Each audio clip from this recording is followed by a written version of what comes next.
In this video, we'll be discussing the negative power property. Now, in previous videos, we've discussed the quotient of powers property, and I'm going to review that very quickly right now. Let's say we had 10 to the fifth over 10 cubed. Well, we know how to handle this. We're just going to take the difference of these two exponents because 3 of the 10s in the denominator are going to match up with 3 of the 10s in the numerator, canceling them out. So that's just going to be 10 to the 5 minus 3, which is equal to 10 squared. And we know that 10 squared is just 10 times 10. Let's write that as 100. That's easy to write.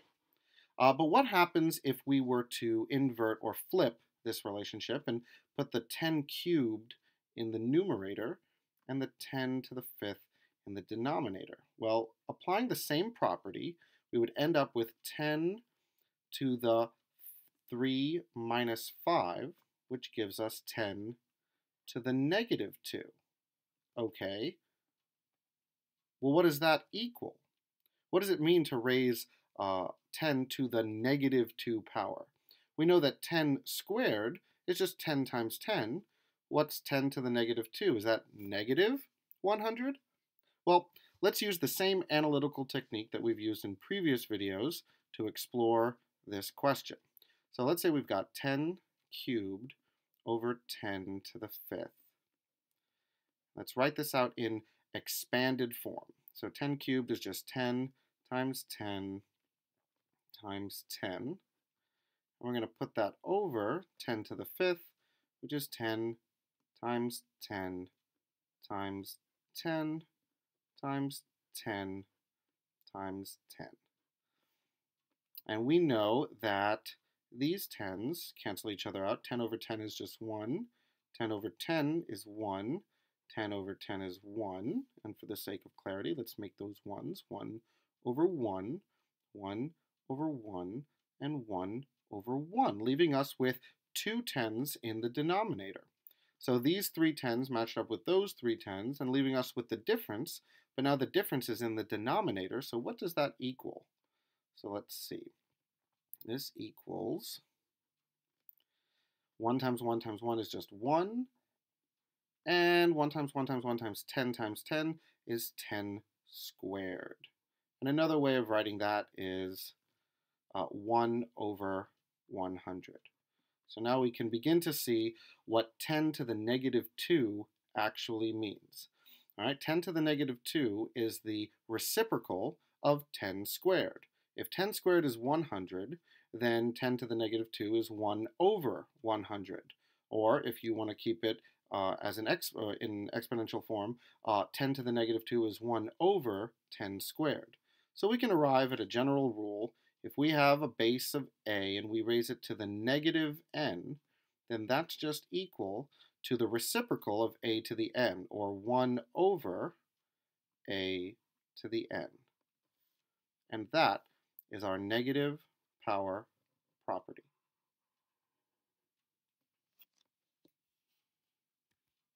All right, so let's get some practice using the negative power property. Here's 3 practice problems where we're asked to rewrite each expression without using negative exponents. So I'll go through the first one with you, and then you can try the next 2 on your own. The first one says we've got a squared b cubed times c to the negative 2 times d to the negative fifth. So the first thing I'm going to do is I'm going to rewrite this without using negative exponents. A squared times b cubed, and using my negative power property, I'm going to interpret c to the negative 2 as the reciprocal of c squared, 1 over c squared, and d to the negative 5 is the same thing, 1 over d to the fifth. And now I have a very simple multiplication problem. A squared times b cubed times 1 is just a squared b cubed. And then in my denominators, remember, you can look at any value as a fraction, so that's just a squared over 1 and b cubed over 1. And multiplying across my denominators, I'm going to get c squared d to the fifth. And there's our answer right there, a squared b cubed over c squared d to the fifth. Now, pause the video and attempt to simplify numbers 2 and 3 without using negative exponents.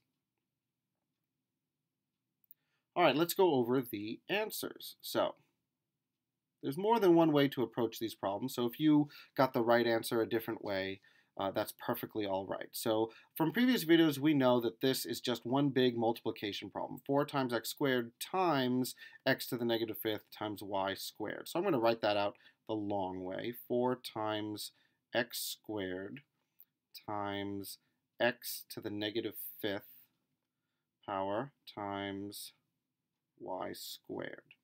Now I'm going to simplify this. Before I write a bunch of fractions, I know from my product of powers property that if I look at x squared and x to the negative fifth, those are two terms with like bases. So I know if we have like bases, I can just add the exponents.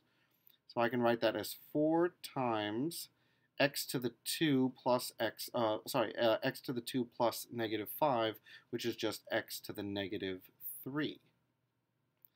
And then that's going to be times y squared. And now I can simplify this expression.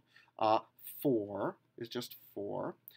X to the negative 3 is the reciprocal of x cubed, or 1 over x cubed.